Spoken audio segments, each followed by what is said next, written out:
जय हिंद दोस्तों। Welcome to AP academy. आज हम लोग भक्ति मूवमेंट को आगे कंटिन्यू करेंगे। देखिए, लास्ट क्लास में हमने भक्ति आंदोलन भक्ति मूवमेंट की शुरुआत करी थी।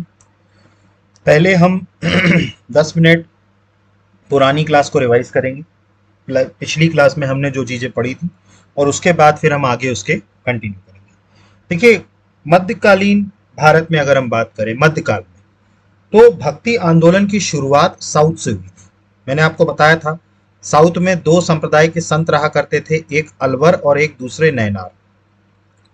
ठीक, तो अलवर और नैनार, ठीक, ये अलवर और नैनार दो प्रकार के संत थे। ठीक है, और इनके द्वारा सर्वप्रथम दक्षिण भारत में, साउथ इंडिया में भक्ति मूवमेंट की शुरुआत की गई। उसके बाद धीरे धीरे 12वीं शताब्दी आते आते तक, 12th सेंचुरी आते आते तक भक्ति मूवमेंट जो है वो साउथ से किधर गया, नॉर्थ की तरफ। और इसको ले जाने वाले कौन थे? रामानंद।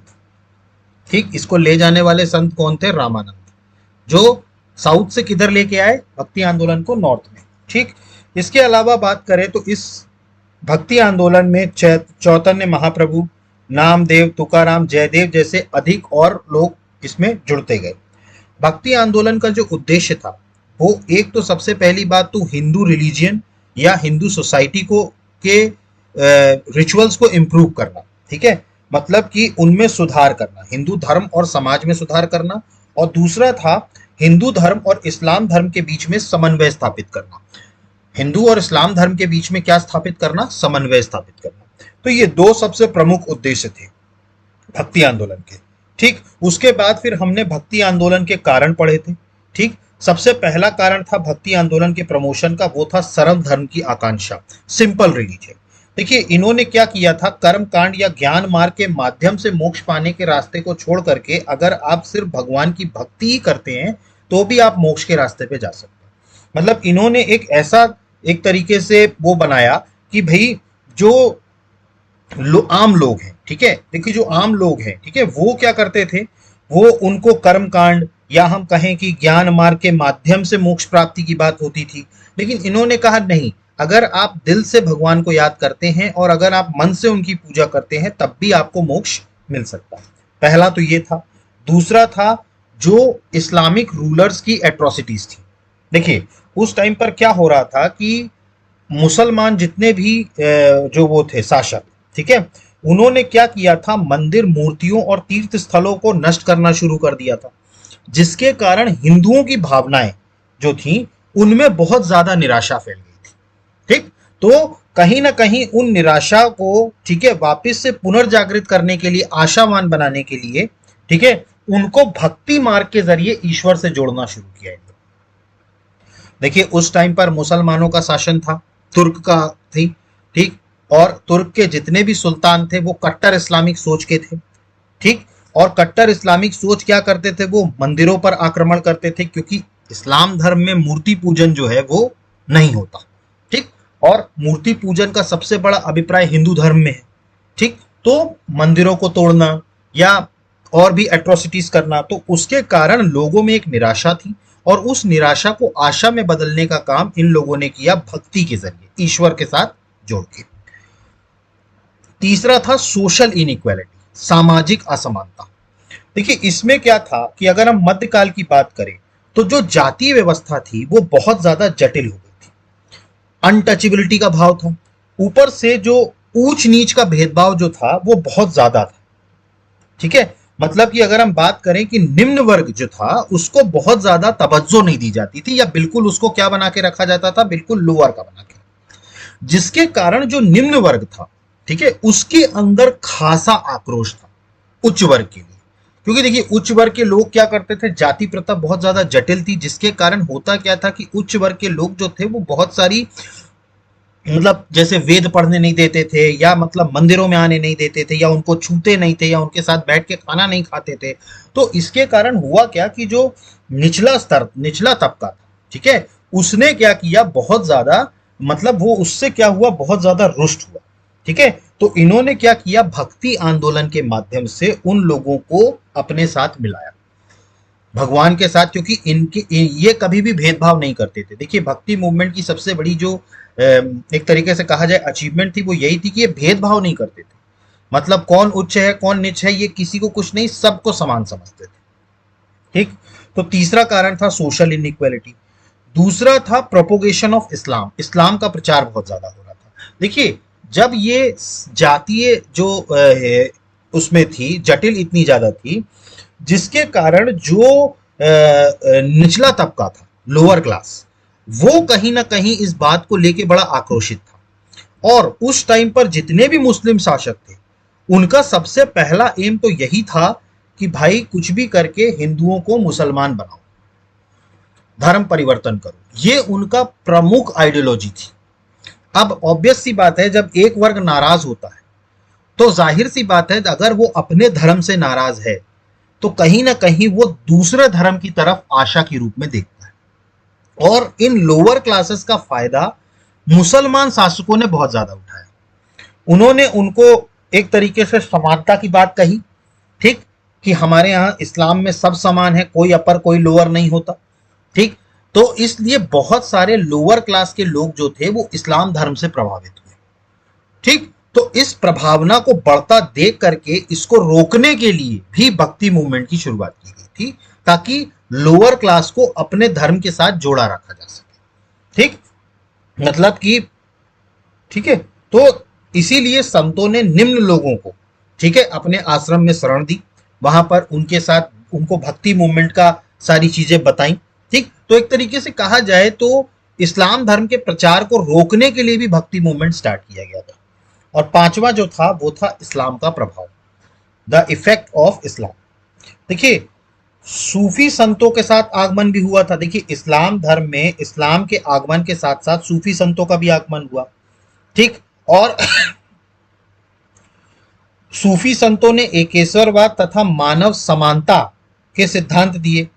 हिंदू इन संतों के संपर्क में आए तो हिंदू समाज भी कई बुराइयां तथा आडंबरों से मुक्त हुआ। देखिए क्या हुआ, जो सूफी संत थे, ठीक है, वो हमेशा मानव समानता और एकेश्वरवाद में विश्वास रखते थे। ठीक है, वो ये मानते थे सबका ईश्वर एक है। ठीक। तो बहुत सारे हिंदू भी उनके जब उसमें आए, ठीक है, तो हिंदू धर्म में भी जो कुरीतियां थी उनमें भी बदलाव धीरे धीरे आया। सबसे बड़ा बदलाव आया, समानता की बात हुई। ठीक है, मतलब कि समानता की बात हुई। ठीक। तो ये सारे कारण थे भक्ति मूवमेंट के प्रोपोगेशन के, मतलब भक्ति मूवमेंट के आने का कारण क्या था। इसके बाद फिर हमने पढ़ा भक्ति मूवमेंट की विशेषता, कैरेक्टरिस्टिक्स ऑफ भक्ति मूवमेंट। इसमें सबसे पहला था सरल धर्म, सिंपल रिलीजन। ठीक है, देखिए इसमें संतों ने एक तरीके से कहा जाए तो जो भक्ति मूवमेंट के संत थे, उन्होंने कहा था कि भाई कर्म कांड या शास्त्रों का ज्ञान होना जरूरी नहीं है मोक्ष पाने के लिए।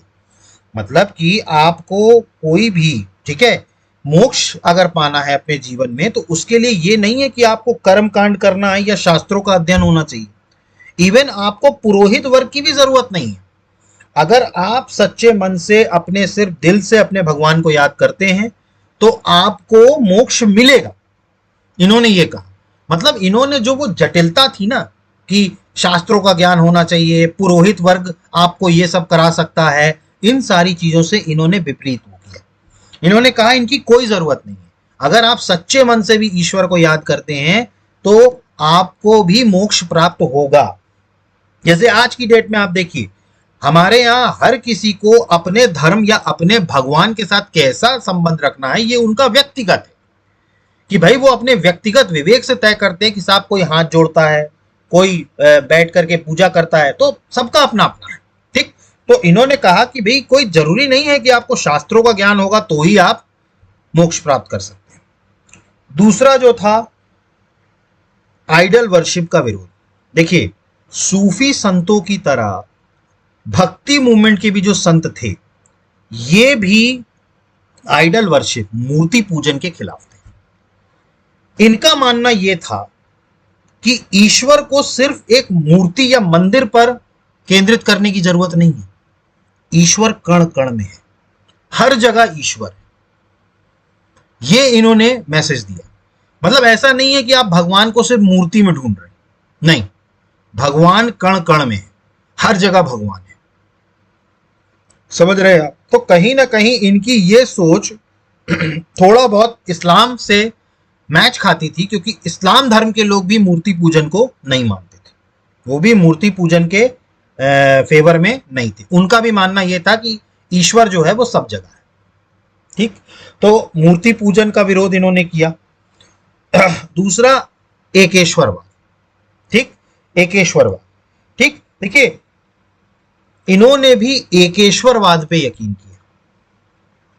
इन्होंने जो बहुदेवतावाद की जो थी नीति, उसको खारिज किया। जैसे आज की डेट में हमारे यहाँ हिंदू धर्म की अगर हम बात करें, ठीक, तो हिंदू धर्म में अलग अलग देवता हैं जिनको लोग अलग अलग पूजते हैं। कोई शिव जी को पूजता है, कोई रामचंद्र जी को पूजता है, कोई हनुमान जी को पूजता है, कोई काली माता को पूजता है। तो सबका अपना अपना हिंदू धर्म में अलग अलग है, जिसमें अलग अलग लोगों, अलग अलग ईश्वर को पूजा जाता है। लेकिन जो भक्ति आंदोलन वाले संत थे, ये सभी को एक मानते थे। बोले सबका मालिक एक है।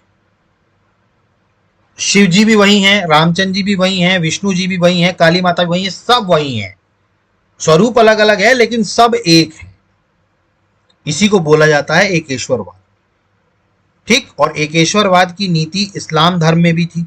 वो भी एकेश्वरवाद पे ही यकीन रखते हैं। आप देखें, वो सिर्फ अल्लाह को मानते हैं, वो सब और किसी ईश्वर को नहीं मानते, वो सिर्फ अल्लाह को मानते। तो उनके यहां भी एकेश्वरवाद है। क्रिश्चियनिटी में आप देख लीजिए, वो जीसस क्राइस्ट को मानते। तो सबका अपना अपना है। ठीक है, लेकिन हिंदू धर्म की अगर आप बात करेंगे तो हिंदू धर्म में आपको बहुदेवतावाद मिलेगा। क्यों? क्योंकि अलग अलग लोग अलग अलग उसकी पूजा कर रहे हैं। तो सूफी संतों का जो था वो ये था कि एकेश्वरवाद, मतलब सबका मालिक एक है। चौथा था जो ह्यूमंस में या समानता लाई गई। देखिए, भक्ति मूवमेंट के संतों को सबसे बड़ा क्रेडिट जाता है ह्यूमन सोसाइटी में इक्वालिटी लाने का। देखिए, निम्न वर्ग को जिस तरीके से प्रताड़ित किया जाता था उच्च वर्ग के द्वारा, इन्होंने उन सारी चीजों को खत्म किया। इन्होंने उन सारी चीजों को क्या किया? खत्म किया। और इन्होंने कहा कि देखिए सब समान है, जो भी इस धरती पर है वो सब समान है, कोई ऊंचा कोई नीचा नहीं। ठीक है, तो इन्होंने क्या किया? समानता की बात की, इक्वालिटी की बात की, और इन्होंने इक्वालिटी दिखाई। अपने आश्रम में लोअर क्लासेस को भी ये वैसे ही उपदेश या प्रवचन दिया करते थे जैसे ये अपर क्लास को दिया करते। मतलब कि इनका मानना यह था कि साहब सब एक हैं, कोई भेदभाव नहीं होगा। ठीक, इसके बाद बात करें तो इन्हीं के समय में अगला जो था कैरेक्टरिस्टिक्स, वो था गुरु का महत्व। ठीक है, इंपॉर्टेंस ऑफ टीचर। टीचर का इंपॉर्टेंस इनके समय में बहुत ज्यादा था। देखिए, इन्होंने जो दिया था, ठीक है, इन्होंने बताया कि भक्ति मार्ग पर चलने के लिए गुरु का मार्गदर्शक आवश्यक होता है। मूर्ख मार्गदर्शन, कोई भी उस पर चलना चाहता है, ठीक है, तो उसका मार्गदर्शन करने के लिए एक गुरु की आवश्यकता होती है। ईश्वर सबके हृदय में निवास करता है, लेकिन सांसारिक मोह माया को नष्ट करके गुरु ईश्वर के ज्ञान का मार्ग प्रशस्त करता है। देखिए, इन्होंने एक्चुअली टीचर का महत्व बताया है कि भाई आपको तालीम कौन देता है? टीचर देता है।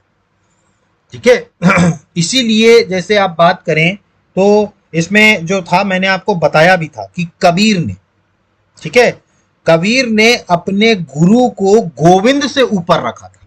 गोविंद मतलब कृष्ण भगवान। ठीक, तो जो कबीर थे उन्होंने भगवान से ऊपर अपने गुरु को रखा था। कारण क्या था? कि गुरु ने हमें शिक्षा दी है, हमें उस ईश्वर तक कैसे पहुंचना है ये गुरु ने हमें बताया कि हम उनकी भक्ति किस तरह कर सकते हैं। तो इसीलिए टीचर का महत्व जो था वो बहुत ज्यादा था इनके संतों का। क्लियर? अगला था हिंदू मुस्लिम यूनिटी। देखिए, जितने भी संत थे, ठीक है, इनका मैंने आपको बताया था कि एक और उपदेश भी हुआ करता था। हिंदू रिलीजन और सोसाइटी को इंप्रूव करने के अलावा इनका एक और भी ऑब्जेक्टिव हुआ करता था, that is to keep the cordial relation between Islam and Hinduism. मतलब कि हिंदू धर्म और इस्लाम धर्म के बीच में समन्वय बिठाना। ठीक है, ये भी इनका उद्देश्य था। ठीक, तो तो इनका उद्देश्य था हिंदू, तो इसीलिए इन्होंने भी क्या किया, कई जगहों पर हिंदू मुस्लिम एकता का मुजाहरा किया। ठीक है, मतलब कि इन्होंने संघर्ष की जगह पर हिंदू और मुस्लिम सहयोग एक दूसरे का करें उसको स्थापित किया। ठीक है, और दोनों के अंदर अगर हम बात करें, हिंदू धर्म हो चाहे इस्लाम धर्म हो, दोनों के अंदर जो भी त्रुटि हुआ करती थी उसकी खुलकर आलोचना करी कि भाई हिंदू धर्म में ये गलत है, इस्लाम धर्म में ये गलत है। ठीक, इन्होंने इस चीज को माना। ठीक, तो इसीलिए इन्होंने भी हिंदू मुस्लिम एकता पे बहुत ज्यादा ध्यान दिया। अगला जो रीजन था वो था सन्यास का विरोध। ठीक है, देखिए संतों ने त्यागपूर्ण जीवन का उपदेश दिया था, लेकिन वे सन्यास के पक्ष में नहीं थे। ठीक है, मतलब कि उनका यह मानना था कि भाई आपकी कुछ फैमिली रिस्पॉन्सिबिलिटी भी है। देखिए आप भक्ति करें, लेकिन भक्ति का मतलब यह नहीं है कि आप अपनी पारिवारिक जिम्मेदारियों से पीछे हट जाए, वो भी एक तरीके की पूजा है। आप समझ रहे हैं? तो इन्होंने ये बताया कि भाई जो सन्यास ले लेते हैं वो नहीं होना चाहिए, भाई पारिवारिक की भी जिम्मेदारी आपकी है। तो आप भक्ति करें लेकिन उसके साथ साथ अपने पारिवारिक धर्म का भी पालन करें, सन्यास ना ले लें। ये भक्ति मूवमेंट के संतों के विचार थे। और आखिरी जो था वो था धार्मिक सहिष्णुता, रिलीजियस टॉलरेंस। देखिए संतों ने आधारभूत तरीके से देखता जाए तो सभी धर्मों का सम्मान किया। कोई भी धर्म, उनके रिचुअल्स अलग होंगे, उनके पूजा करने का तरीका अलग, उनके सब चीज तरीके अलग, बट हम उनके धर्म का सम्मान करते हैं।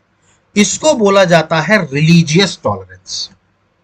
ठीक, तो भक्ति मूवमेंट के जितने भी संत थे, ठीक है, इन्होंने एक तरीके से कहा जाए तो धार्मिक तौर पर सहिष्णुता का परिचय दिया। ऐसा नहीं था कि ये इस्लाम धर्म है तो हम इसका अपमान करें, या हिंदू धर्म है तो हम उसका अपमान करें। नहीं, सभी धर्मों का सम्मान होना चाहिए, चाहे वो किसी भी धर्म का। ठीक ठीक, तो यहां तक कल हमने पढ़ा था। ठीक, अब इसके आगे आज जो हम पढ़ेंगे वो अब हम देखते हैं एक एक करके जो प्रमुख संत रहे हैं, कौन कौन से संत भक्ति मूवमेंट में रहे हैं, उनको एक एक करके हम पढ़ेंगे। ठीक, इसमें आज की क्लास हम स्टार्ट करते हैं। तो इसमें सबसे पहले थे शंकराचार्य। देखिए शंकराचार्य जी का नाम बहुत ज्यादा लिया उससे जाता है, क्योंकि एक तरीके से कहा जाए तो भक्ति आंदोलन के सबसे प्रमुख संत और प्रचारक रहे शंकराचार्य। ठीक, अब हम इनके बारे में पढ़ते हैं कि शंकराचार्य जी के बारे में क्या क्या है। तो he is a chief saints and preacher of भक्ति मूवमेंट। इसका मतलब क्या है कि ये भक्ति आंदोलन के प्रमुख संत, चीफ सेंट एवं प्रचारक, प्रीचर, ये रहे। कौन? शंकराचार्य। इसके बाद बात करें, he was born in Shiva Gurus Bhatt हुकोस इन केरला। इनका जन्म शिव गुरु भट्ट के यहां केरल के कालड़ी में हुआ। केरल का एक जगह है कालड़ी, ओकेस जो लिखा है ये है कालड़ी, सॉरी इसको लिख दीजिएगा कालड़ी। ठीक है, केरला में एक जगह है कालड़ी। ठीक है, यहां पर शिव गुरु भट्ट, ठीक है, शिव गुरु भट्ट के घर में, ठीक है, केरला में कालड़ी में, ठीक है, इनका जन्म हुआ शंकराचार्य का। इसके बाद अगला बात करें, the basis of his philosophy was the Upanishads. इनके दर्शन का आधार उपनिषद था, ये आपको याद रखना है। ठीक, उपनिषद हमने पढ़े थे जब हमने वैदिक सभ्यता पढ़ी थी, तो हमने ऋग्वेदिक काल में ये चीजें पढ़ी थी उपनिषद के बारे में। ठीक, तो इनकी भी फिलॉसफी जो थी, या हम कहें दर्शन, ठीक है, इनके भी दर्शन का आधार क्या था? ठीक है, वो था उपनिषद। ठीक है, तो आपको ये याद रखना। अगला अगर हम बात करें, he gave the theory of Advaitism, God soul is one. इन्होंने भी अद्वैतवाद की थ्योरी दी थी, मतलब इन्होंने अद्वैतवाद का स्थापित सिद्धांत दिया था। अद्वैतवाद का मतलब क्या था? भगवान, ईश्वर और आत्मा ये एक है। मतलब ये अलग अलग नहीं, ईश्वर और आत्मा ये दोनों एक है। God soul is one. इसी थ्योरी को क्या कहा गया? अद्वैतवाद की थ्योरी। ये किसने दी? शंकराचार्य ने। देखिए, हर संत ने अपनी एक थ्योरी दी है, ठीक है? आपको उस थ्योरी को याद रखना है कि कई किस संत ने कौन सी थ्योरी दी है। तो शंकराचार्य ने क्या बोला? अद्वैतवाद। इनका मानना था कि ईश्वर और आत्मा ये दोनों एक है। God and soul is one. ठीक। अब इन्होंने धर्म की एकता के लिए ही established 4 monasteries in all 4 parts of India for the unity of religion. देखिए, इन्होंने धर्म की एकता के लिए भारत के 4 भागों में 4 मठ स्थापित किए थे। मोनेस्ट्रीज का मतलब होता है हिंदी में मठ। ठीक। शंकराचार्य ने 4 जगह मठ रखे थे हिंदुस्तान में। किसके लिए? धार्मिक यूनिटी के लिए।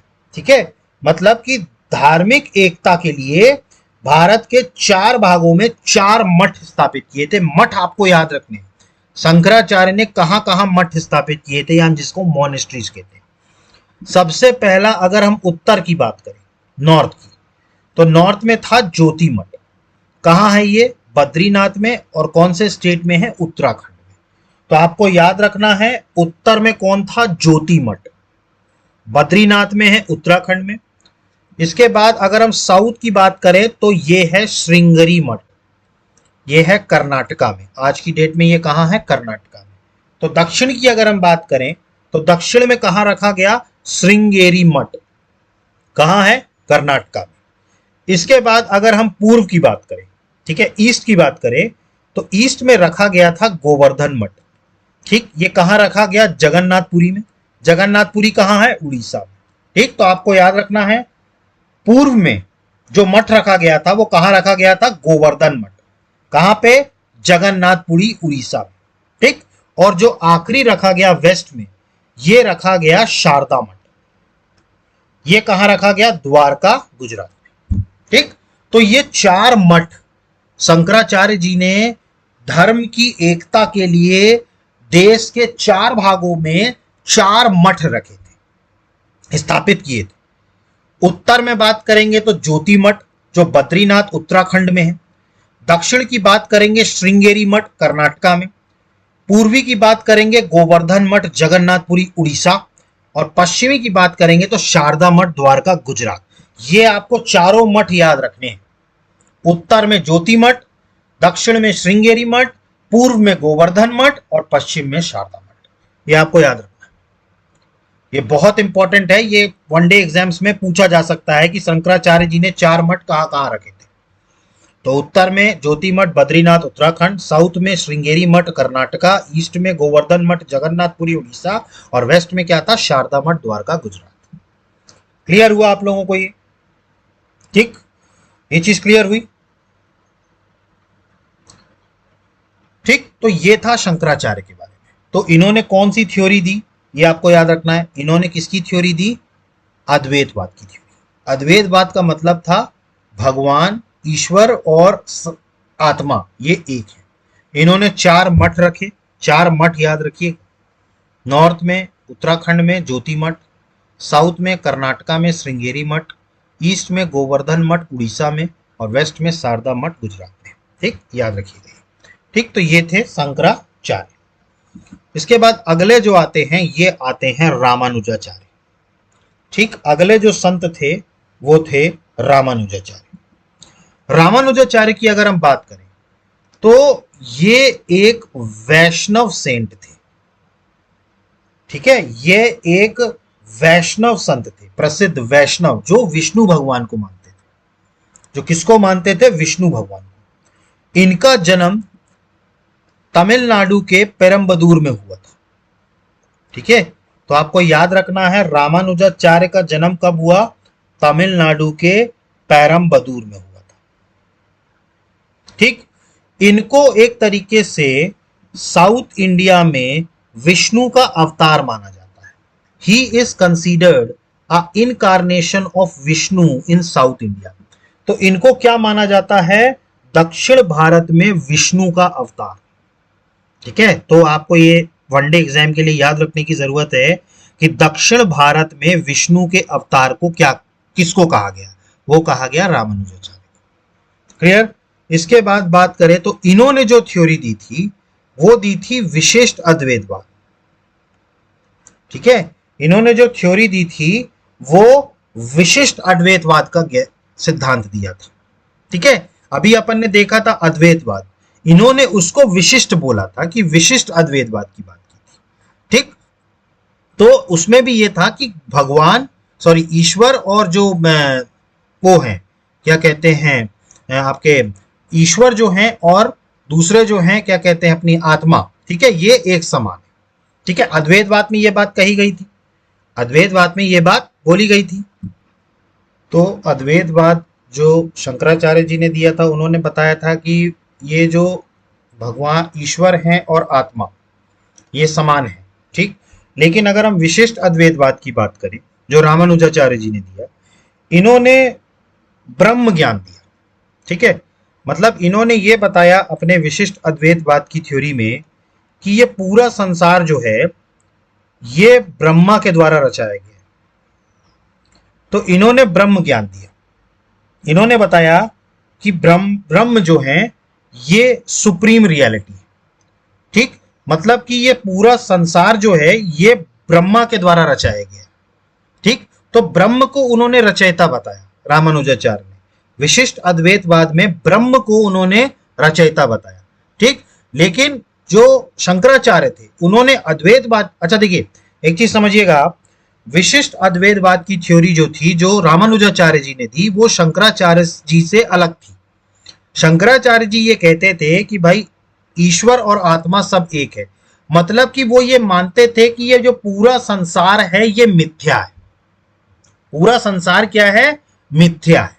ठीक है, मतलब कि वो, ठीक है, ये नहीं मानते थे कि इसका कोई रचयिता हो सकता है। ठीक, शंकराचार्य जी क्या कहते थे कि ये सब माया है, पूरा ये जो पूरा है ये सब माया है। ठीक है, और ये मिथ्या बता दिया था इनको। लेकिन रामानुजाचार्य जी ने ये बताया कि ये जो पूरा जगत है ये ब्रह्म के द्वारा स्थापित किया गया है। ठीक, तो सबसे पहली बात तो ये मिथ्या नहीं हो सकती, मतलब रामानुजाचार्य की फिलॉसफी जो थी वो शंकराचार्य जी से अलग थी। ठीक, शंकराचार्य जी पूरे ब्रह्मांड को मिथ्या मानते थे, लेकिन रामानुजाचार्य जी ने कहा कि ये ब्रह्म के द्वारा बनाई गई है इसलिए ये मिथ्या तो नहीं हो सकती। क्लियर हुआ? ठीक, तो विशिष्ट अद्वैतवाद की प्रिंसिपल समझ में आया आपको? विशिष्ट अद्वैतवाद का मतलब ये था कि जो कि उनका ये मानना था कि ये सब ब्रह्म है। ठीक है, ये सब जो है क्या है, ब्रह्म है। ठीक है, और पूरा संसार जो बना है वो ब्रह्म के द्वारा बनाया गया। ठीक, विशिष्ट अद्वैतवाद की। इसके बाद बात करें, he brought and out the idol of Govindraj again from the sea and it's installed in Tirupati। देखिए इन्होंने क्या किया था, गोविंदराज, ठीक है, इनकी मूर्ति जो थी, देखिए उस टाइम पर दक्षिण भारत में एक राजा हुआ करते थे जो शिव जी के बड़े भक्त थे, मतलब वो शैविज्म सेक्ट को बहुत मानते थे। देखिए मैंने आपको बताया था अलवर और नैनार, ठीक, एक जो कि शिव जी को मानते थे और दूसरे जो विष्णु जी को मानते थे। ठीक, अब गोविंद राज जी की मूर्ति जो थी वो विष्णु जी की मूर्ति थी और राजा जो थे वो शिव जी को मानते थे। तो वो वैष्णविज्म से इतना ज्यादा नफरत करते थे कि उन्होंने उनकी मूर्ति उठा के समुद्र में फेंकवा दी थी। मतलब जो गोविंदराज की जो मूर्ति थी, विष्णु भगवान की जो मूर्ति थी, उनको कहां फेंकवा दिया था, समुद्र में फेंकवा दिया था। तो उस मूर्ति को वापस लाने वाले कौन थे, रामानुजाचार्य, और उन्होंने कहां इंस्टॉल करी उनकी मूर्ति, तिरुपति। ठीक, क्लियर हुआ आपको ये? ठीक, तो ये इनका था। ठीक है, तो गोविंद राज की मूर्ति जो थी, जो कि फेंकवा दी गई थी समुद्र में, उनको वापस ला करके कहां इंस्टॉल किया गया, तिरुपति में। ठीक, ये थे रामानुजाचार्य। अगले जो आए वो आए निम्बकाचार्य। ठीक, निम्बिकाचार्य। अब देखिए निम्बिकाचार्य की अगर हम बात करें, ठीक, तो निम्बिकाचार्य जो थे ये भी तमिलनाडु में पैदा हुए। ठीक, कहां पैदा हुए, तमिलनाडु में पैदा हुए। ठीक, इनको एक तरीके से सुदर्शन चक्र का भी अवतार माना जाता है। ठीक है। He was considered the incarnation of Sudarshan चक्र, इन्हें सुदर्शन चक्र का अवतार माना जाता है। ठीक, और इन्होंने जो दिया था, ठीक है, वो ही gave the theory of duality, द्वैत अद्वैतवाद। ठीक है, इन्होंने कौन सी थ्योरी दी? ड्युअलिटी की, द्वैत अद्वैतवाद। इन्होंने द्वैत अद्वैतवाद थ्योरी के अकॉर्डिंग क्या बताया कि द्वैत अद्वैतवाद states that humans are both different and non different from Ishwar, या गॉड कहे, humans are different and non different from Ishwar, God और सुप्रीम बीइंग। ठीक, इसका मतलब क्या था कि इन्होंने, ठीक, जो बताया, ठीक,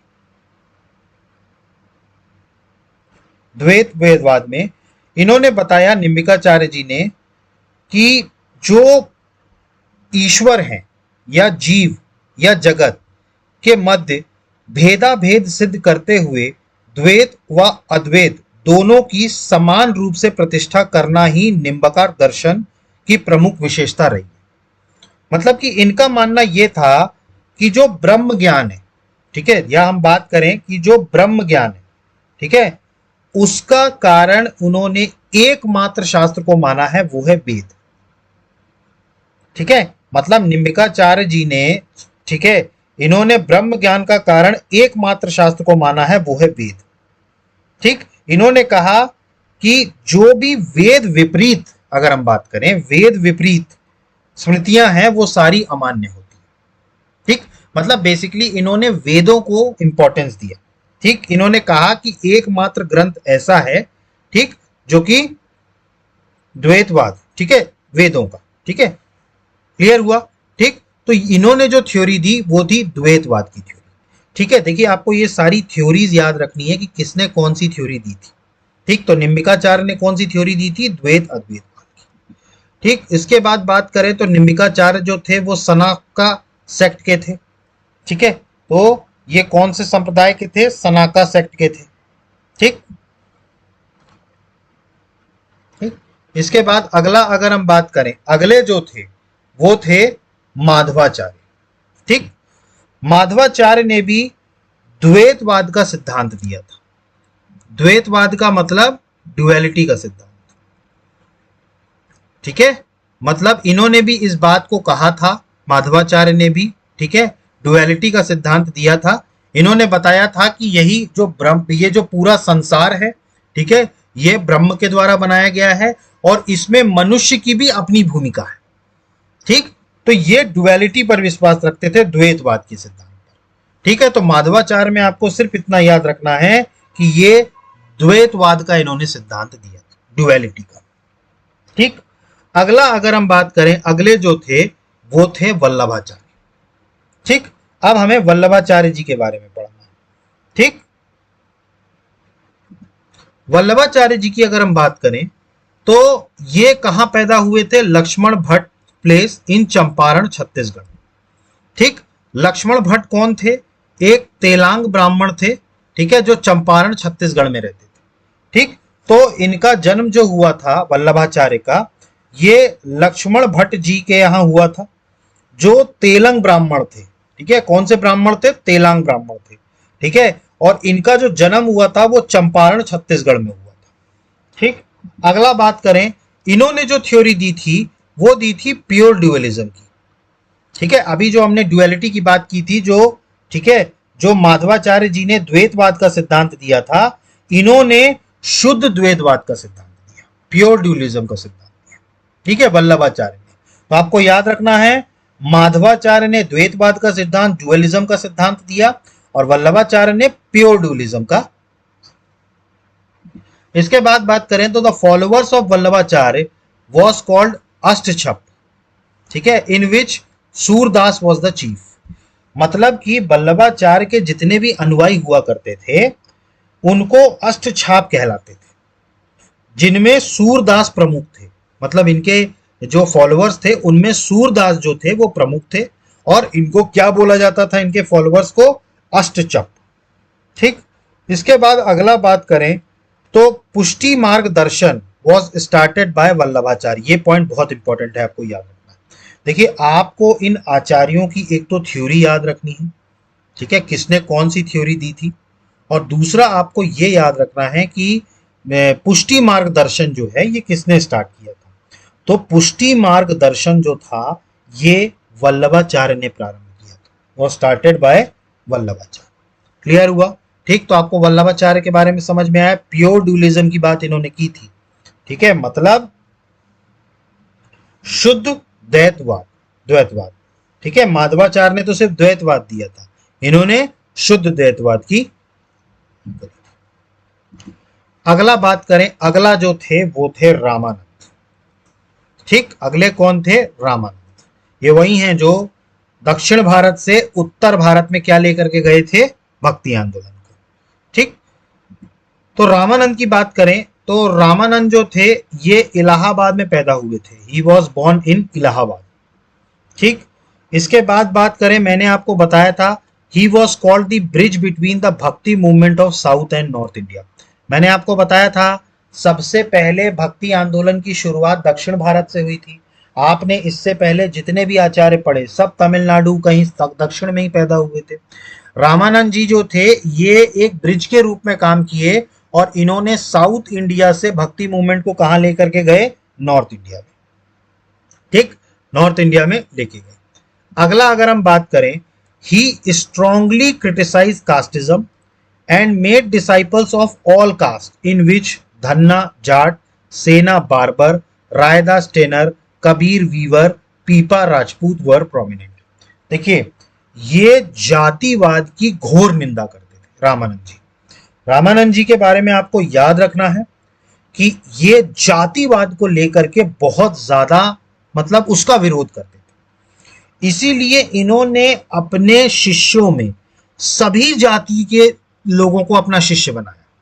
ठीक, मतलब ऐसा नहीं था कि ये इस पर्टिकुलर जाति से है तो हम इसको शिक्षा नहीं देंगे। ठीक, तो इन्होंने क्या किया, अपने सभी जातियों के शिष्य बनाए। जैसे बात करें धन्ना की तो ये जाट थे, सेना की बात करें तो ये बार्बर नाई था, रायदास की बात करें तो रायदास जो था वो टेनर मतलब चर्माकार, चर्मकार, ठीक है, चर्मकार हुआ करता था। कबीर जो थे वो वीवर हुआ करते थे, जुलाहा, और पीपा जो हुआ करते थे ये राजपूत हुआ करते थे। ठीक, तो इन्होंने क्या किया, सभी धर्मों के, ठीक है, मतलब एक तरीके से कहा जाए सभी जातियों के, ठीक है, लोगों को अपना शिष्य बनाया। तो ये जाति प्रथा के जो थे वो बहुत ही ज्यादा खिलाफ थे। इसके अलावा रामानंद जी में आपको एक पॉइंट और याद रखना है, he was first use to Hindi language in the promotion of ideas. मतलब कि हिंदी भाषा का प्रयोग करने वाले, हिंदी भाषा का सर्वप्रथम हिंदी का प्रयोग करके अपने विचारों को रखने वाले रामानंद सबसे पहले व्यक्ति थे। ठीक है, सबसे पहले संत थे जिन्होंने हिंदी में उपदेश दिए। ठीक है, तो अपने विचारों को हिंदी में बताने वाले कौन थे? सबसे पहले रामानंद थे। ठीक, इसके बाद अगले जो आते हैं, ठीक है, अच्छा, इन्होंने भी he emphasised on the devotion of Ram instead of Vishnu. देखिए, ये क्या थे, विष्णु भगवान की जगह पे राम की भक्ति पर जोर दिया करते थे। रामानंद जी जो थे ये रामचंद्र जी की भक्ति पर जोर दिया करते थे। तो he emphasised on the devotion of Rama instead of Vishnu. ये कौन थे? रामानंद थे। क्लियर हुआ? तो रामानंद जी के बारे में दो पॉइंट्स आपको याद रखने हैं। एक तो भक्ति मूवमेंट को नॉर्थ से साउथ लेके गए, साउथ से नॉर्थ लेके गए, और दूसरा इन्होंने हिंदी भाषा में सबसे पहले अपने आइडियाज का या विचारों का वो किया, प्रमोशन किया। अगला बात करें, अगले आते हैं कबीर। ठीक, कबीर की अगर हम बात करें तो इनका जन्म वाराणसी में हुआ, बनारस में। ठीक, इसके बाद बात करें, they were brought up by weaver couple named Niru and Nima. ठीक, देखिए, इनका जो पालन पोषण था वो नीरू और नीमा नामक जुलाहा दंपति ने किया था। वीवर कपल ने, नीरू और नीमा ने इनका लालन पालन कबीर का। ठीक, इसके बाद बात करें, he was the contemporary of Sikandar Lodhi and he was the ultimate supporter of Hindu Muslim unity. देखिए, कबीर जो थे ये सिकंदर लोधी के समकालीन थे। सिकंदर लोदी लोदी वंश का सुल्तान था, ठीक। तथा हिंदू मुस्लिम एकता, ठीक है, मतलब हिंदू मुस्लिम एकता के ये परम समर्थक थे। He was the ultimate supporter of Hindu Muslim unity, ये आपको याद रखना है। इसके बाद बात करें, Kabir teaching were collected by his disciples in the name of which 3 parts like सकी, सबाद एंड रामायणी, ठीक। देखिए, कबीर की शिक्षाएं, ठीक है, उनके शिष्यों ने बीजक नामक से, ठीक है, बीजक नामक से संग्रहित की, जिसके 3 भाग हैं, साकी, सबद और रामायणी। ये आपको याद रखना है। मतलब कि जो कबीर की शिक्षाएं थी वो बीजक नाम से, बीजक नाम से, इन द नेम ऑफ, ठीक है, by his disciple in the name of बीजक विच हैज 3 पार्ट्स। यहां आपको याद रखना पड़ेगा, इन द नेम ऑफ बीजक, बीजक विच हैज 3 पार्ट्स, सखी, सबाद एंड रामायणी, ठीक है। तो 3 पार्ट्स थे, सखी, सबाद एंड रामायणी। अगला बात करें, कबीर की जो लैंग्वेज हुआ करती थी इज कॉल्ड सिद्धू कोडी एंड पंचमेल खिचड़ी, ठीक है। कबीर की भाषा जो थी, ठीक है, उसको सदु ककड़ी तथा पंचमेल खिचड़ी कहा जाता है। ये आपको याद रखना है। कबीर की लैंग्वेज को क्या बोला जाता था? सेदु कोड़ी या पंचमेल खिचड़ी, ठीक। इसके बाद बात करें तो ही डाइड इन मगर उत्तर प्रदेश, एट मगर इन काशी यूपी एट 1518।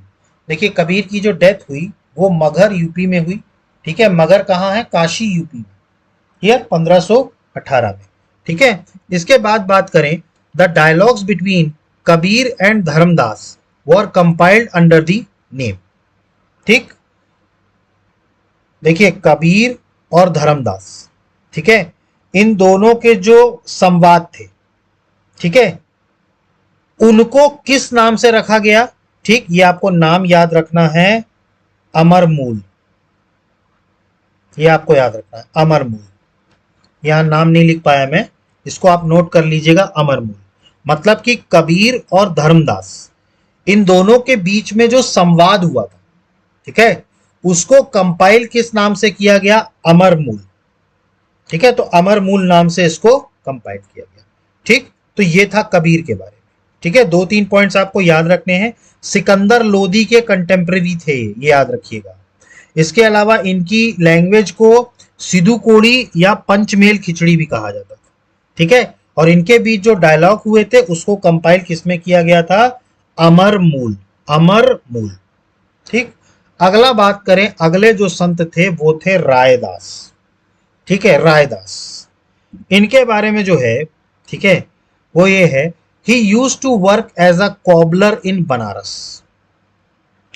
देखिए, ये बनारस में कॉबलर का मतलब होता है मोची, जो जूते का काम करता है, जूता सिलने, चप्पल सिलने का काम करते हैं मोची, ठीक।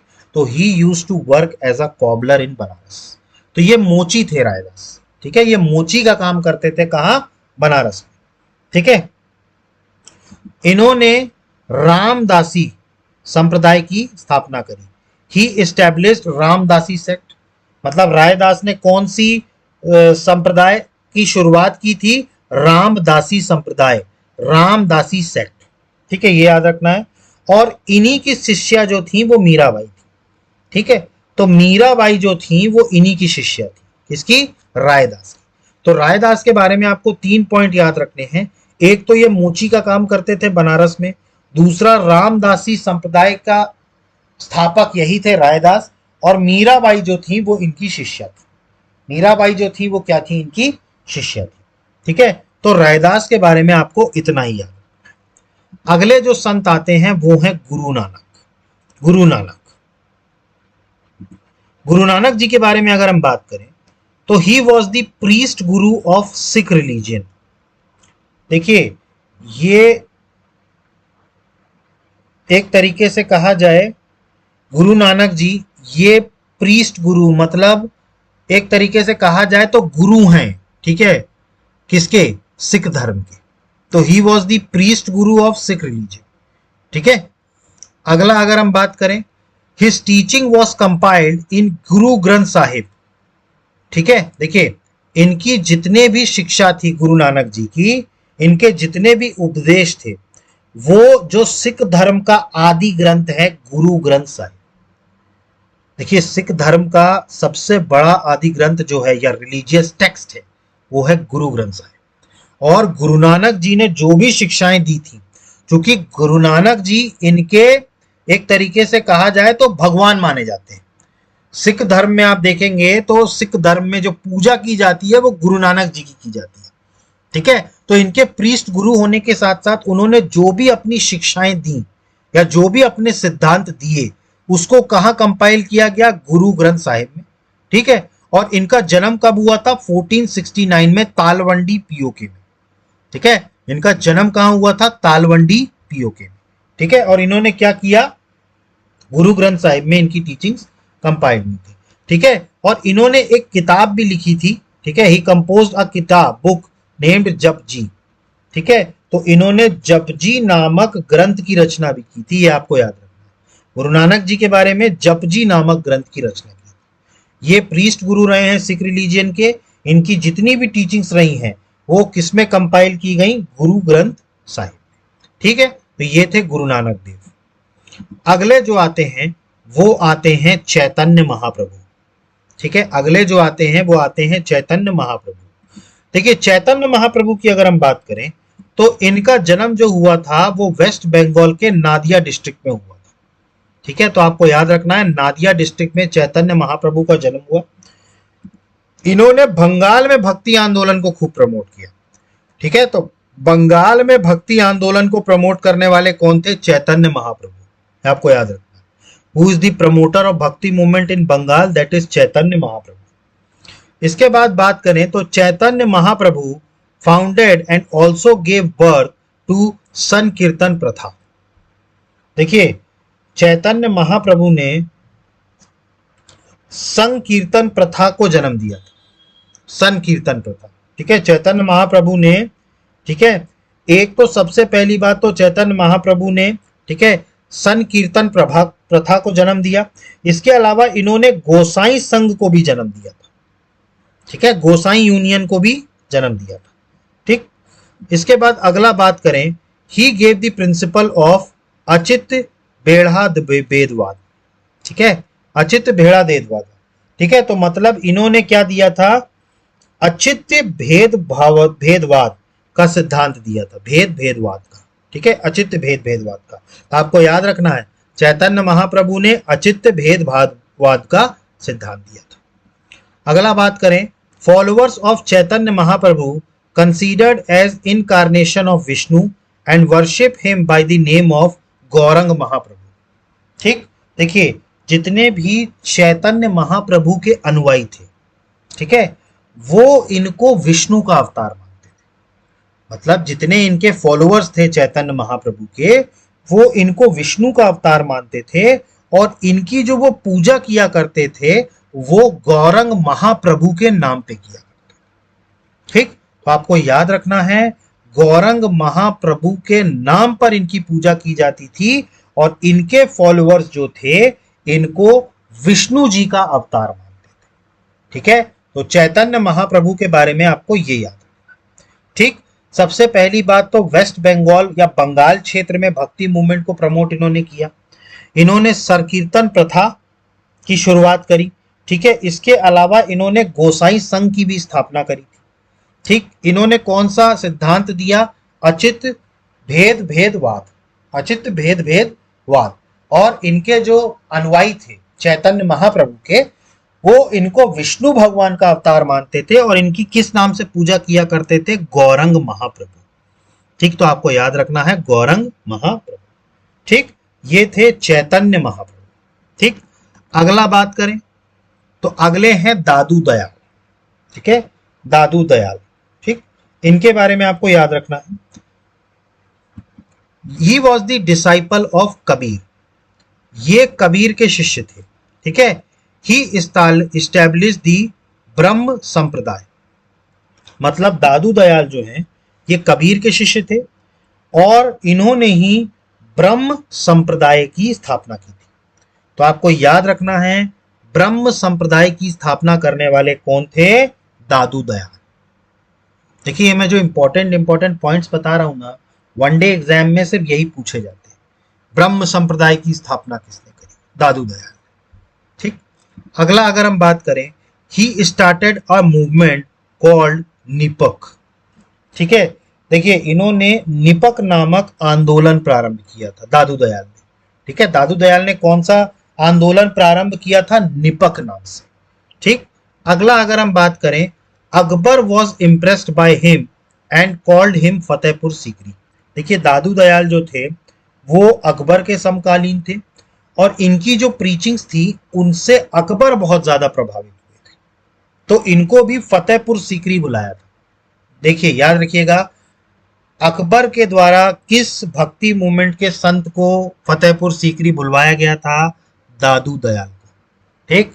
ब्रह्म संप्रदाय की स्थापना इन्होंने करी और निपक नाम का आंदोलन दादू दयाल ने चलाया। ठीक। तो दादू दयाल जी के बारे में आपको ये 3 पॉइंट याद रखने हैं। ठीक है, और ये कबीर के शिष्य थे। अगला जो आ जाती हैं वो आ जाती हैं मीराबाई। ठीक। देखिए मीराबाई की अगर हम बात करें तो इनका जो विवाह हुआ था, ठीक है, वो भोजराज, ठीक है, भोजराज कौन थे? राणा सांगा के बेटे। तो she was married to Bhojraj son of Rana Sanga. ठीक है, मीराबाई के बारे में। ठीक। और इसके अलावा अगर हम बात करें तो मीराबाई का जो जन्म हुआ था ये राठौर राजपूत रॉयल फैमिली में हुआ था, कुडकी में, जो कि आज बेवाड़ डिस्ट्रिक्ट में राजस्थान में। ठीक है, तो इनका एक राठौर राजपूत फैमिली में जन्म हुआ था मीराबाई का, और इन्होंने अपना जो बचपन था ये मेरता में बिताया था। ठीक है, और ये किसकी बेटी थी? रतन सिंह की बेटी थी। ठीक है, और ग्रैंड डॉटर किसकी थी? राव दुआ जी ऑफ मेरता। ठीक है, तो मीराबाई के जो पिता का नाम था वो था रतन सिंह। इनकी शादी किनसे करवाई गई? भोजराज से। ठीक है, भोजराज कौन थे? राणा सांगा के बेटे थे, राणा सांगा के बेटे थे। अगला पॉइंट अगर हम बात करें, मीराबाईज होम्स आर कॉल्ड पदावली। ठीक, मतलब मीराबाई के जो भजन थे, ठीक है, मीराबाई के जो भजन थे इनको पदावली कहा जाता था। ठीक है, तो आपको याद रखना है मीराबाई के जो भजन थे उनको पदावली कहा जाता था। इनकी शादी भोजराज से हुई थी जो राणा सांगा के बेटे थे, और मीराबाई जो है वो राजपूत रॉयल फैमिली से बिलोंग करती थी, और इनके पिता का नाम कौन था? रतन सिंह। ठीक है, और कृष्ण भगवान की ये बहुत बड़ी भक्त थी मीराबाई। ठीक है, क्लियर है? ठीक है, तो ये थी मीराबाई। अगला जो है, इसके बाद जो आते हैं अगले, वो हैं सूरदास। ठीक, सूरदास के बारे में अगर हम बात करें तो ये अकबर और जहांगीर के कंटेम्पररी रहे हैं। ठीक है, मतलब अकबर और जहांगीर के समकालीन रहे हैं। ठीक, इनकी बात करें तो he was the disciple of Vallabhacharya. ये वल्लभाचार्य के शिष्य रहे हैं सूरदास। ठीक है, ये किसके शिष्य रहे हैं? सूरदास वल्लभाचार्य के। ठीक है, और ये सूरदास जो थे अष्टछप के कवि थे। ठीक है, अष्टछप के क्या थे? ये कवि थे। ठीक है, सूरदास अष्टछाप के कवि थे। ठीक है, और वल्लभाचार्य के क्या थे? ये शिष्य थे। इसके बाद बात करें तो Surdas is called the ship of पुष्टि मार्ग, मतलब कि सूरदास को पुष्टि मार्ग का जहाज कहा जाता था। क्या बोला जाता था? पुष्टि मार्ग का जहाज, शिप ऑफ पुष्टि मार्ग। ठीक है, तो सूरदास के बारे में आपको याद रखना है कि इनको पुष्टि मार्ग का जहाज कहा जाता था। ठीक है, और इनके बारे में आपको याद रखना है ही कंपोज्ड 3 बुक्स इन ब्रिज भाषा। देखिए ब्रिज भाषा में इन्होंने 3 किताबें लिखी, सुरसागर, सुरसवली, साहित्य लहरी। तो ये तीनों किताबें किसकी थी? सूरदास की। तो आपको याद रखना है इन्होंने अपनी रचनाएं जो करी, 3 ग्रंथों की रचना करी। पहला सुरसागर, दूसरा सुर सरावली, और तीसरा साहित्य लहरी। तो ये 3 किताबें किसने लिखी थी ब्रज भाषा में? सूरदास ने। ठीक है, तो आपको ये किताबों के नाम याद रखने हैं। अगला बात करें, अगले जो आ जाते हैं वो आ जाते हैं तुलसीदास। देखिए तुलसीदास जी के बारे में अगर हम बात करें तो सबसे पहली बात तो तुलसीदास जी का जन्म बांदा उत्तर प्रदेश डिस्ट्रिक्ट में हुआ, राजपुर विलेज। ठीक है, बांदा डिस्ट्रिक्ट उत्तर प्रदेश में राजपुर विलेज में इनका जन्म हुआ तुलसीदास का। इसके बाद बात करें तो ये अकबर के समकालीन थे। ठीक है, और इन्होंने एक नई भाषा का इजाद किया था, अवध लैंग्वेज। ठीक है, इन्होंने क्या किया था, अवध भाषा की रचना की थी। ठीक है, और इनकी रचनाएं भी किसमें थी, अवध भाषा में। ठीक है, तो तुलसीदास जी की जो रचनाएं थी वो किस भाषा में थी, अवध भाषा में। और ये किसके कंटेम्प्रेरी थे, अकबर के। ठीक, इसके बाद बात करें तो इन्होंने क्या क्या कंपोजिशन, मतलब इनकी क्या क्या रचनाएं रही, तो भाई तुलसीदास जी के बारे में सबसे इंपॉर्टेंट रामचरितमानस। रामचरितमानस जो थी, ठीक है, वो तुलसीदास जी की थी। इसके बाद अगला है दोहावली। ठीक है, इसके बाद है कवितावली। ठीक है, विनय पत्रिका। ठीक है, वैराग्य संदीपनी, पार्वती मंगल, जानकी मंगल, ये सब किसकी रचनाएं हैं, तुलसीदास की। तो तुलसीदास की रचनाएं आपको याद रखनी है, रामचरितमानस, दोहावली, कवितावली, विनय पत्रिका, वैराग्य संदीपनी, पार्वती मंगल, जानकी मंगल। ठीक, ये सारी किसकी कंपोजिशन रही है, तुलसीदास की। ठीक है, जिसमें सबसे इंपॉर्टेंट क्या है, रामचरितमानस। ठीक, अवधी लैंग्वेज में इनके साथ जो कंपोजिशन रही है, इनकी जो रचनाएं रही वो किस लैंग्वेज में रही, अवध लैंग्वेज। ठीक, तो ये थे तुलसीदास जी। ठीक, इसके बाद अगले जो आते हैं ये आते हैं शंकर देव। ठीक है, देखिए शंकर देव बेसिकली ये आसाम से थे। ठीक है, तो अब हम इनके बारे में पढ़ेंगे, शंकर देव के बारे में। ठीक, तो शंकर देव के बारे में बात करें तो इन्होंने एक शरण संप्रदाय की स्थापना करी थी, रेफ्यूज कम्युनिटी। इन्होंने शरण संप्रदाय की स्थापना करी थी, रिफ्यूज कम्युनिटी। तो इनके बारे में आपको याद रखना है, इन्होंने एक शरण संप्रदाय की स्थापना करी थी, ही एस्टैब्लिश्ड अ रेफ्यूज कमिटी। और याद रखिएगा ये शंकर देव असम के हैं। आज का हमारा जो असम है वहां से आते हैं शंकर देव। ठीक है, तो इनके बारे में याद रखना है, एक तो इन्होंने शरण संप्रदाय की स्थापना करी। दूसरा अगर हम बात करें, Shankar Dev was the only saint who was against the worship of Krishna in the form of a statue. देखिए शंकर देव एकमात्र ऐसे संत थे जो मूर्ति के रूप में कृष्ण की पूजा के विरोधी थे, यह आपको याद रखना, एकमात्र ऐसे संत। ठीक, तो शंकर देव को आप इसलिए भी याद रखिए कि ये एकमात्र ऐसे संत थे जिन्होंने कृष्ण भगवान की पूजा मूर्ति के रूप में होने का विरोध किया था, मतलब वो विरोधी थे इस बात के। ठीक, शंकर देव के बारे में। ठीक, इसके बाद बात करें अगला, his religion is known as great man's religion. Great man's religion, इनके धर्म को के महापुरुषीय धर्म के रूप में जाना जाता था। इनके धर्म को ठीक है, महापुरुषीय धर्म के नाम से जाना जाता था, ग्रेट मैंस रिलीजियन। ये थे शंकर देव। ठीक, अगले जो आते हैं वो आते हैं नरसिंह मेहता। ठीक, नरसिंह मेहता, ये देखिए स्टैच्यू बना है नरसिंह मेहता का। ये गुजरात को बिलोंग करते हैं। किसको बिलोंग करते हैं, गुजरात को।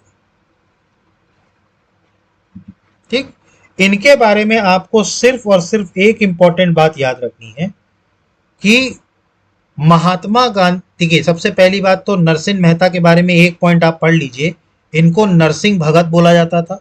ठीक है, 15वीं शताब्दी के ये संत थे गुजरात के। ठीक है, और ये पहले संत थे जिनको आदि कवि, ठीक है, जो गुजराती लैंग्वेज में थे। ठीक है, honoured as the first poet और आदि कवि ऑफ द गुजराती लैंग्वेज, मतलब ये गुजराती भाषा में क्या किया करते थे, कविता लिखा करते थे। ठीक, अब नरसिंह जो थे ये कृष्ण भगवान के बहुत बड़े भक्त थे और इन्होंने जितनी भी अपनी पूरी जिंदगी थी वो उन्हीं की भक्ति में कविता लिख करके, या हम कहें उन्हीं की भक्ति में भगवान के लीन थे। मतलब ये कृष्ण भगवान के बहुत बड़े भक्त थे नरसिंह मेहता। ठीक है, कृष्ण भगवान के बहुत बड़े भक्त थे। ठीक है, और इन्होंने अपनी पूरी जिंदगी जो थी वो उसी कवितावाद में निकाली थी। इसके बाद बात करें तो इनके बारे में जो सबसे इंपॉर्टेंट बात है, महात्मा गांधी जी जब आजादी की लड़ाई लड़ रहे थे तो वो एक गाना गुनगुनाया करते थे। वैष्णव वचन तो तेनु कहिए, पीर पराई जाने रे। ये गुनगुनाया करते थे महात्मा गांधी जी। वैष्णव जन तो तेरे रहिए, पीर पराई जाने रे। ये लिखने वाले जो थे वो थे नरसिंह मेहता। ये आपको याद रखना। नरसिंह मेहता के बारे में जो सबसे इंपॉर्टेंट बात है, वो महात्मा गांधी जी जो भजन गाया करते थे, वैष्णव जन तो तेरे रई तेनो कहिए, पीर पराई जाने रे। ये महात्मा गांधी के भजन थे। ठीक है, तो ये किसने लिखा था? नरसिंह मेहता ने। ठीक, तो आपको ये याद रखना। ठीक है, तो नरसिंह मेहता हो गए। ठीक, इसके अलावा अगले अब कुछ महाराष्ट्र के जो हैं, वो भी कुछ जो हैं वो रहे हैं, क्या कहते हैं, अपने संत रहे हैं। देखिए, महाराष्ट्र में भक्ति आंदोलन का अलग स्वरूप रहा। ठीक है, वहां पर भी भक्ति आंदोलन का बहुत बड़ा स्वरूप रहा। और जो अलग हैं, ठीक है, उनमें सबसे पहले आते हैं तुकाराम। ठीक है, सबसे पहले कौन आते हैं? तुकाराम। ठीक है, तुकाराम की अगर हम बात करें तो he was the contemporary of Shivaji. ठीक है, तुकाराम कौन थे? शिवाजी के कंटेम्प्ररी थे। इसके बाद बात करें तो Sant Tukaram Maharaj, also known as Tuka, Tukobaraya, Tukoba, was a Hindu Marathi saint of Varkari sampradaya. ठीक है, इनका संप्रदाय याद रखना है। कौन से संप्रदाय से ये बिलोंग करते थे? वरकरी संप्रदाय को। ठीक है, देहू विलेज में। ठीक है, महाराष्ट्र इन 17th सेंचुरी, 17वीं शताब्दी में इनका जन्म हुआ था, तुकाराम महाराज का। दूसरा पॉइंट आपको याद रखना है, ये शिवाजी के समकालीन थे। तीसरा पॉइंट अगर हम बात करें तो ये किसके भक्त थे? लॉर्ड पांडुरंग। ठीक है, ऑफ पदरपुर, पंदरपुर। ठीक है, तो लॉर्ड पांडुरंग के ये भक्त थे ऑफ पंदरपुर। ठीक है, और शिवाजी के क्या थे? ये कंटेम्प्रेरी थे। इसके अलावा बात करें तो चूंकि ये शिवाजी के कंटेम्प्रेरी थे और शिवाजी इनको काफी मानते थे, तो शिवाजी ने जितने भी गिफ्ट्स इनको भेजे थे, तुकाराम जी ने सभी उपहारों को रिजेक्ट कर दिया था। ठीक है, तो इनके बारे में याद रखना है, इन्होंने शिवाजी द्वारा दिए गए उपहारों को नकार दिया था। ठीक है, ये शिवाजी के कंटेम्प्रेरी हुआ करते थे। इसके बाद बात करें तो इन्होंने भी एक सेक्ट बनाया था, बरकरी सेक्ट, भरकरी सेक्ट। और ये भी हिंदू मुस्लिम यूनिटी की बात करते थे। मतलब तुकाराम भी क्या करते थे? हिंदू मुस्लिम एकता पर बल देते थे। और इन्होंने जो पंथ चलाया था वो था बरकरी पंथ या बरकरी सेक्ट कहते हैं इसको। ठीक है, ये इन्होंने स्टैब्लिश किया था। ठीक है, तो ये थे तुकाराम। ठीक, शिवाजी के कंटेम्प्रेरी थे। अगला बात करें, अगले जो है ये हैं ज्ञानेश्वर ज्ञानदेव, जिनको ज्ञानदेव भी कहा जाता है। ज्ञानेश्वर ऑब्लिक ज्ञानदेव। ज्ञानेश्वर जी की अगर हम बात करें तो इन्होंने भक्ति आंदोलन को बहुत ज्यादा पॉपुलर बनाया था महाराष्ट्र में। ज्ञानेश्वर जी के बारे में आपको ये याद रखना है, महाराष्ट्र में भक्ति आंदोलन को लोकप्रिय बनाने वाले कौन थे? ज्ञानेश्वर। इसके बाद अगला बात करें तो he wrote a commentary on the Bhagavad Gita named Dnyaneshwari in Marathi language. देखिए, इन्होंने मराठी भाषा में भगवत गीता पर ज्ञानेश्वरी नामक टीका लिखी।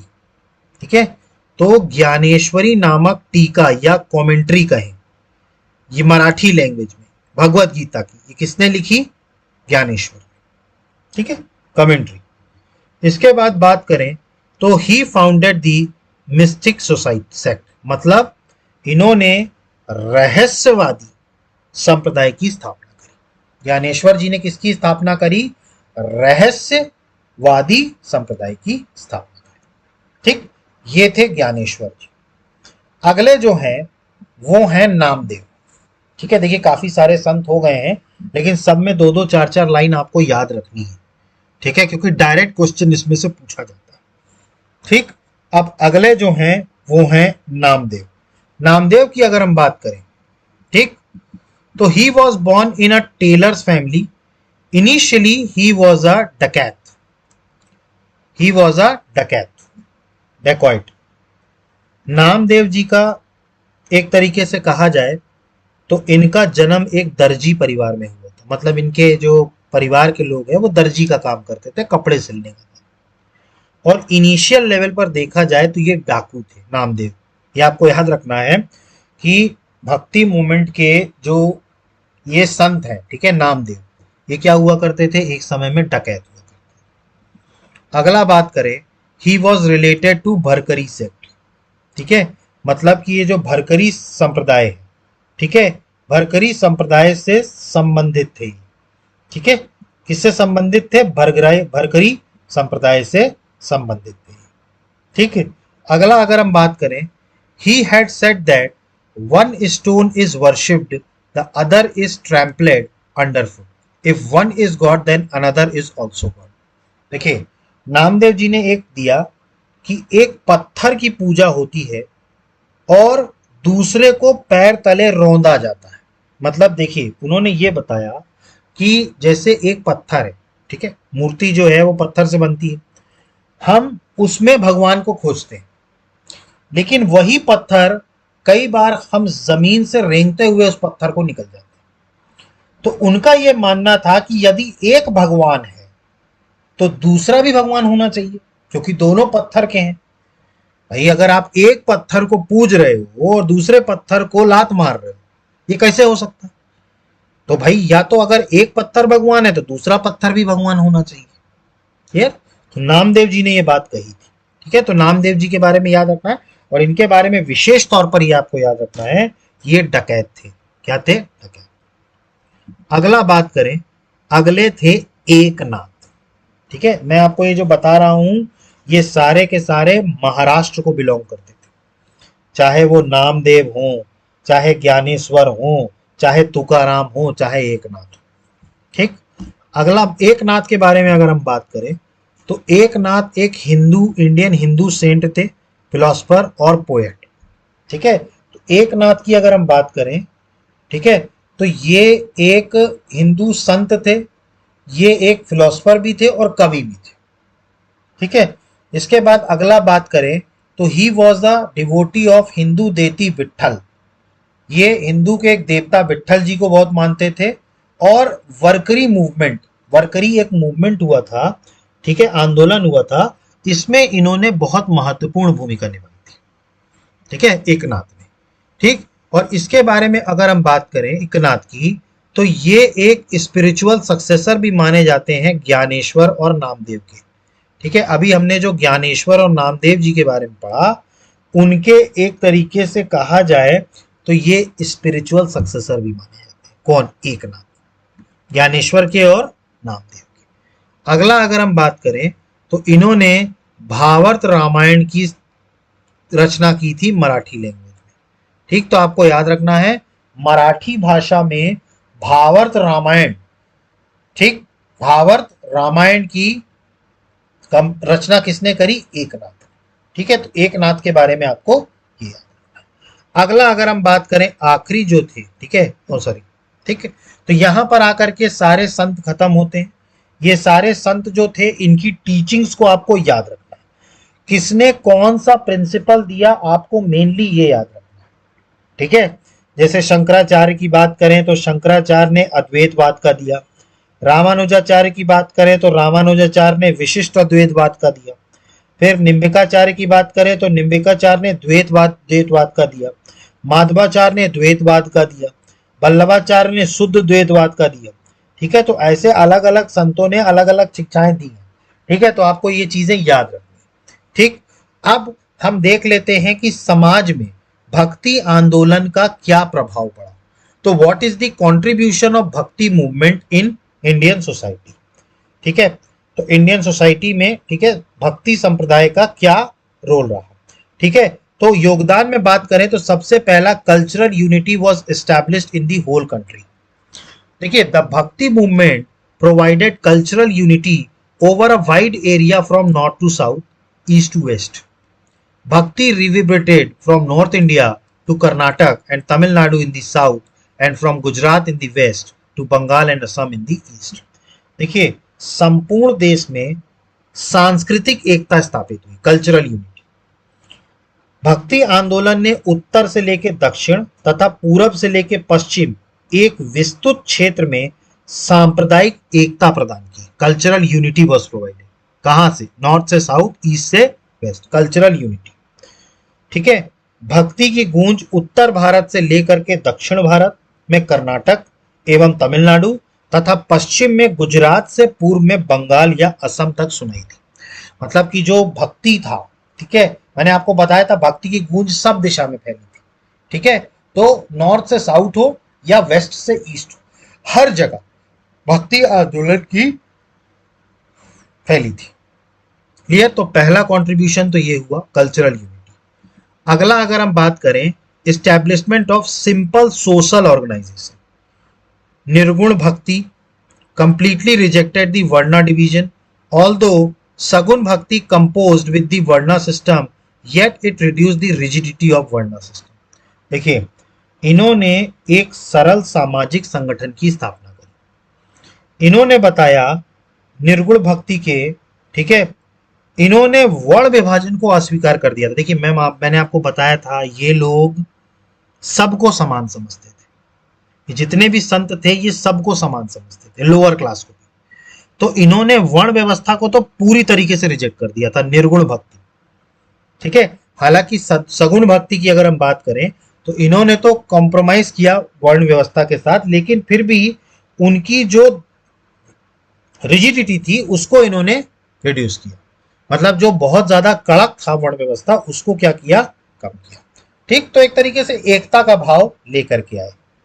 अगला अगर हम बात करें, established of integrated culture. The भक्ति movement succeeded in bringing Hindus and Muslims closer, due to which approach of coordination developed. देखिए इसमें हुआ क्या, मैंने आपको बताया था भक्ति आंदोलन का जो प्रमुख उद्देश्य था वो ये था कि हिंदू और मुसलमानों के बीच में समन्वय बिठाना। ठीक है, यही काम इन्होंने किया, जिसके कारण हुआ क्या, हिंदू मुसलमान एक दूसरे के करीब आए। ठीक है, जिससे समन्वय के दृष्टिकोण का विकास हुआ, मतलब आपस में कोऑर्डिनेशन बना। ठीक है, जिससे कि इंटीग्रेटेड कल्चर, मतलब एक दूसरे के कल्चर को हम समझ पाए कि भाई उनका क्या कल्चर है, हमारा क्या कल्चर है। ठीक, ये तभी आप समझ सकते हैं जब आप उनसे दोस्ती करेंगे। ठीक, आप उनसे क्वाड्रल रिलेशन रखेंगे, तभी आप उनके बारे में समझ पाएंगे। ठीक है, तो इंटीग्रेटेड कल्चर बनाया। ठीक, इसके अलावा अगला अगर हम कंट्रीब्यूशन की बात करें, ठीक है, तो creation of states. By giving recognition to the regional language of Bhakti movement, self-respect was communicated to these people, as a result of which empires like Sikh and Maratha emerged. देखिए इन्होंने क्या किया, क्षेत्रीय भाषाओं को अलग पहचान दी। भक्ति आंदोलन में आपने देखा महाराष्ट्र में जो जितने भी संत थे महाराष्ट्र के, उन्होंने मराठी भाषा का बड़ा प्रयोग किया। ठीक, तो क्या हुआ कि जिसके कारण जो एक क्षेत्रीय भाषा थी उसको इन्होंने पहचान दी। ठीक है, जिससे एक तरीके से लोगों ने जो किया वो इसको प्रचार, मतलब एक तरीके से संचार का वो बना लिया, माध्यम बना लिया। देखिए जब मराठा भाषा डेवलप हुई तभी वहां से मराठी जन्म लिया, क्योंकि वो एक दूसरे से मराठा में बात करने लगे। ठीक, तो दे हैव कम्युनिकेटेड, ठीक है, because they have a self respect for their regional language. और ये देन किसकी है? भक्ति आंदोलन की, क्योंकि उन्होंने अपने जो टीचिंग्स दी वो उस रीजनल लैंग्वेज में दी, जिसके कारण रीजनल लैंग्वेज का काफी ज्यादा प्रमोशन हुआ। ठीक, इसीलिए आप देखेंगे अलग अलग एम्प्रायर बने भाषा के आधार पर, सिख है, मराठा है। ये कैसे बने? मराठी भाषाई वाले तो अपने आप को मराठा बोलते हैं, जो मराठी बोलते हैं। सिख धर्म में जो सिख बोलते हैं वो सिख अपने आप को मानते हैं। ठीक, तो क्षेत्रीय भाषाओं का काफी ज्यादा विकास हुआ, जिसके कारण स्टेट्स बने। अगला जो था वो था development of regional language and literature. मैंने आपको बताया कई सारी बात करें तो क्षेत्रीय भाषा इनके टाइम पे उजागर हुई। ठीक है, जैसे मराठी हो गई, गुजराती हो गई, अवधी हो गई, पंजाबी हो गई। ठीक है, तो कई सारी रीजनल लैंग्वेज जो थी वो स्थापित हुई। और आखिरी पॉइंट जो था वो था म्यूजिक का प्रमोशन। देखिए भक्ति आंदोलन के जितने भी संत थे, ठीक है, जैसे अगर हम सूफी संतों की भी बात करें तो ये सब म्यूजिक के आधार पर, ठीक है, म्यूजिक को इन्होंने बहुत एनकरेज किया था। ठीक है, तो म्यूजिक के प्रमोशन के लिए भी भक्ति आंदोलन का जो है वो एक तरीके से कहा जाए तो योगदान रहा। ठीक, तो यहां पर आकर के हमारा भक्ति मूवमेंट कंप्लीट होता है। आई होप कि आपको सारी चीजें समझ में आ गई होंगी भक्ति आंदोलन में। ठीक, अब जो हम नेक्स्ट क्लास में पढ़ेंगे वो पढ़ेंगे विजयनगर एंड बहामनी किंगडम। दक्षिण भारत में विजयनगर एम्पायर और बहामनी एम्पायर का किस तरीके से उदय हुआ, क्या उनके एडमिनिस्ट्रेशन था, मतलब एक तरीके से विजयनगर एंड बहामनी एम्पायर पढ़ेंगे। और उसके बाद फिर हम आ जाएंगे मुगल्स पे। ठीक है, उसके बाद हम किस पे आ जाएंगे, मुगल्स पे आ जाएंगे। और मुगल्स के कंप्लीट होने के बाद मध्यकालीन भारत, मेडवेल इंडिया कंप्लीट हो जाएगा। वहां से फिर हम कहाँ आ जाएंगे, मॉडर्न इंडिया। ठीक, आधुनिक। आई होप कि आपको सारी चीजें समझ में आ गई होंगी। देखिए, कोई भी डाउट उठ रहा है तो प्लीज प्लीज कमेंट बॉक्स में मेंशन कीजिए। मैं जितना जल्दी से जल्दी होगा उसका रिस्पॉन्स दूंगा आपको। और अगर आपको हमारा चैनल पसंद आ रहा है तो प्लीज हमारे चैनल को लाइक कीजिए, सब्सक्राइब कीजिए और मैक्सिमम से मैक्सिमम शेयर कीजिए। So guys, thank you, have a good day, जय हिंद, नमस्कार।